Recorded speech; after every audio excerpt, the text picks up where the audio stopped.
混沌雷劫术，是诸葛氏之人。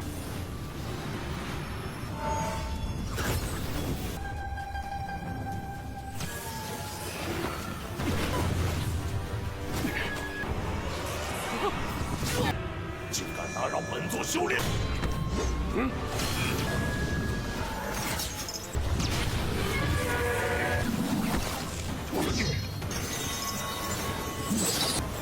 那是当世大唐就可以死。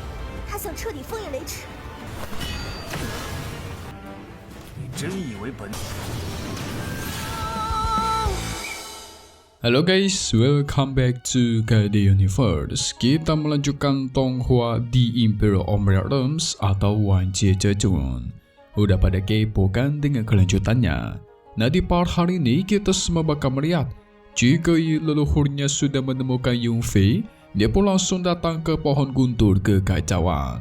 Waduh, ini mah bakal perang lagi nih guys. Apakah bakal terjadi pertarungan super sengit lagi nanti? Kalau berdasarkan part terakhir, kita semua sudah melihat Pangeran Yulong mulai bingung khawatir akan keadaan Yunfei. Dia mencoba mencari cara lain untuk menyelamatkan Yunfei dan bersumpah akan menghabisi klan Zhuge kalau berani macam-macam. Di sisi lain, ternyata Zhezhuan itu juga bertindak sama. Dia tidak terima klan Zhuge sudah bertindak seenaknya. Akhirnya leluhur klan Zhuge yang bernama Zhuge Yi datang ke kota Fengshan. Zhuge Jing menyambutnya meminta dia untuk membantai Yunfei. Alhasil mereka pun langsung pergi ke gerbang formasi kota. Tapi mereka sempat dihalangi oleh dua penjaga yang menjaga formasi itu.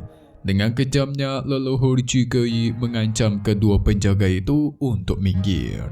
Dia bahkan membuat mereka berdua terhempas guys. Alhasil kedua penjaga pun ketar-ketir, harus membukakan gerbang itu untuk mereka. Sehingga dengan ini pun kita masuk ke intro ya guys.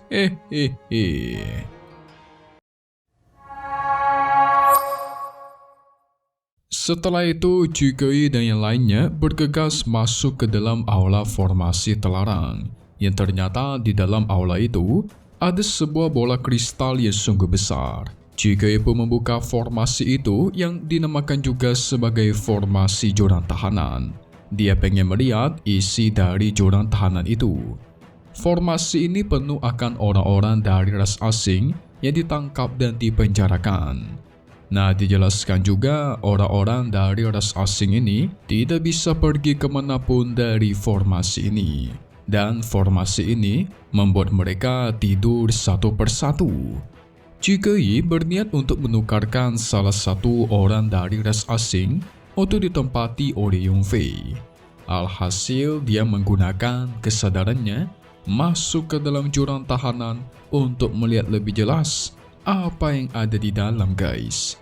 Tapi baru aja masuk, tiba-tiba orang-orang dari ras asing langsung berteriak. Mereka sangat kesal karena sudah dipenjara sampai mengutuk para manusia. Tapi Zhuge Yi nggak peduli. Zhuge Jing sangat yakin dengan kekuatan leluhur mereka yang sangat kuat itu bisa menangkap Yunfei dengan mudah.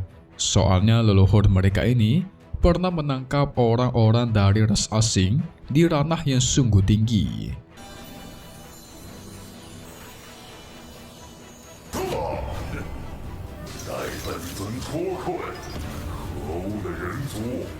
Di sisi lain, orang-orang dari aliansi abadi juga panik. Soalnya mereka sudah mendengar klan Zhuge sudah bergerak lebih dahulu untuk mendapatkan tubuh kekacauan miliknya Yunfei. Mereka panik kalau sampai klan Zhuge mendapatkannya, maka bisa-bisa klan Zhuge menjadi tidak terkalahkan guys. Apalagi sialnya aliansi abadi ini, mereka memang memiliki leluhur, tetapi leluhur mereka tidak bisa datang, tidak seperti klan Zhuge. Sehingga mereka hanya bisa berharap dan menunggu berharap kabar baik muncul. Kita beralih lagi ke sisinya Zhuge Yi yang kelihatan bingung karena dia tidak bisa menemukan keberadaannya Yunfei menggunakan kekuatannya. Zhuge Jing mengatakan kalau Yunfei sudah masuk ke dalam formasi pengiriman terlebih dahulu. 可恶！看着诸葛氏拿下此番怕是指这可怎么办？ Nah, Chukoi pun menggunakan cermin 8 diagram guys. Dengan cermin ini bisa melacak di manakah keberadaannya Yung Fei. Cermin ini merupakan harta langka dari klan Chuge. Supaya proses pencariannya bisa lebih cepat, Chuge Jing menggunakan kekuatannya untuk membantu. Dalam sekejap, mereka berhasil menemukan Yung Fei dan teman-temannya yang sedang berada di dalam pohon guntur. Tentu membuat mereka terkejut dong, ternyata si Yung Fei bisa sampai ke dunia immortal. Chuge Jing memberitahu leluhurnya kalau Yung Fei lah yang berambut abu-abu. Namun apa yang terjadi? Tiba-tiba cermin tersebut meledak dan menghempaskan Chuge Yi. Itu membuat dia menjadi semakin tertarik akan tubuh Dharma kekacauan.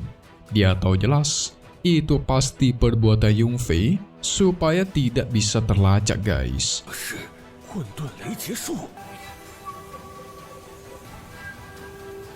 Chuge pun mengeluarkan formasi pengiriman bergegas masuk ke dalam untuk menyusul Yung Fei di pohon guntur. Chuge Jing juga ikutan. Singkat cerita, mereka akhirnya sampai ke hadapan pohon guntur. Mereka melihat Yung Fei dan teman-temannya sedang sibuk berkultivasi. Chuge Jing makin kesal guys, karena Yung Fei tetap tidak memperdulikan mereka, padahal leluhurnya sudah datang secara langsung. Teman-teman Yung Fei pun terbangun, menyadari ada orang-orang yang datang. Tapi mereka tidak takut akan yang namanya leluhur Chuge Yi, walaupun rananya sudah cukup tinggi. 是诸葛氏之人。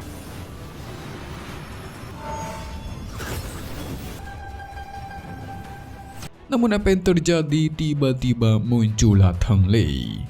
Dia langsung maju menyerang menghempaskan Chuge Jing beserta yang lainnya. Dia sangat kesal guys, karena orang-orang ini tidak tahu diri berani sekali datang ke sini untuk mengganggu latihan mereka. Berbeda dengan leluhur Chuge Yi, dia bisa menahan serangannya Teng Lei, bahkan memukul mundur si Teng Lei pula.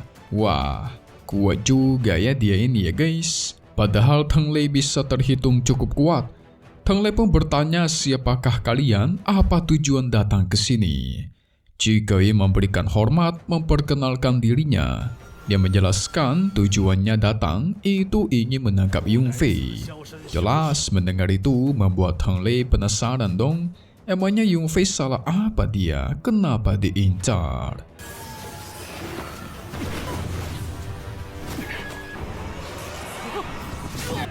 竟敢打扰本座修炼！ Chuge menjelaskan lagi, Yung Fei sudah menghabisi orang-orang dari aliansi abadi. Sui pun angkat bicara guys, menjelaskan kalau orang-orang dari aliansi abadi duluanlah yang ingin merebut tubuh kekacauan miliknya si Yung Fei. Teng Lei auto percaya kepada Sui Idong. Dia sangat kesal, berani sekali orang-orang tercela ini datang mengincar Yung Fei sampai menyerang. Chuge Yi pun sudah tidak ada pilihan selain bertarung. Dia mengeluarkan teknik 8 diagram untuk menahan serangannya.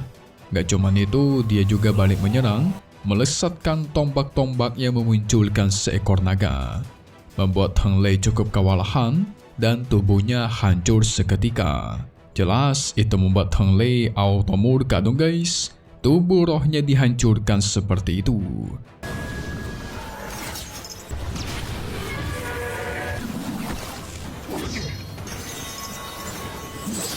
Chuge Yi pun memberikan nasihat, mundur saja karena dengan keadaannya sekarang, yaitu si Teng Lei, gak bakal bisa mengalahkan dia guys. Ling Long yang melihat itu mulai panik. Kalau dibiarkan seperti ini terus, Chuge Yi pasti bisa menyegel kolam guntur. Namun gak lama dari itu, muncullah pedang raksasa dari dalam kolam yang menghancurkan teknik 8 diagram milik Chuge Yi. Bahkan ledakan besar pun terjadi. Chuge Yi bisa merasakan ada orang lainnya datang dengan ranah yang cukup tinggi yang ternyata itu adalah si Lei Yan. 那是灯势大同就可以死。他想彻底封印雷池。 Tentu mulai kemunculan itu, Zhugeye pun kaget dong guys. Soalnya Lei Yan ini merupakan dewa pedang guntur dari istana Ye. Lei Yan sangat kesal sama Zhugeye. Udah menerobos datang ke sini, udah gitu melukai binatang peliharaannya, yaitu Teng Lei. Zhugeye auto ketar-ketir guys, meminta maaf. Menjelaskan kalau dia datang hanya ingin menangkap Yunfei, tidak bermaksud menyinggung leluhur Lei Yan. Tapi Lei Yan kita tahu berada di sisinya Yunfei, dia pun langsung melancarkan serangan balasan. Alhasil pertarungan besar pun terjadi. Jelas Lei Yan kita lebih unggul ya guys, bahkan melukai Zhugeye. Syukurin kan tuh kena batunya dia. Muncul lordnya temannya Yunfei. Kelar dia kan. 你真以为本座？ So jangan kemana-mana dulu dong, kira-kira apa yang terjadi lagi ya guys? Apakah si Zhugeye bakal dibikin jadi bubur?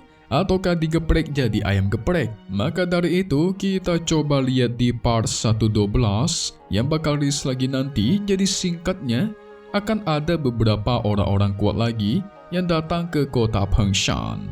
Mereka datang untuk menghancurkan aliansi abadi serta kota Fengshan. Apalagi salah satu dari mereka katanya udah tidak sabar langsung mengeluarkan kekuatannya untuk menyerang pelindung kota. Yang ternyata kedatangan mereka ke sini ingin menyelamatkan leluhur mereka yang sudah ditangkap dan dipenjara di jurang tahanan guys. Siapakah orang-orang ini? Kalau ngomongin jurang tahanan berarti harusnya orang-orang dari klan asing ya nggak sih? Kita tunggu lagi di part 112 Wan Jie Zhejun.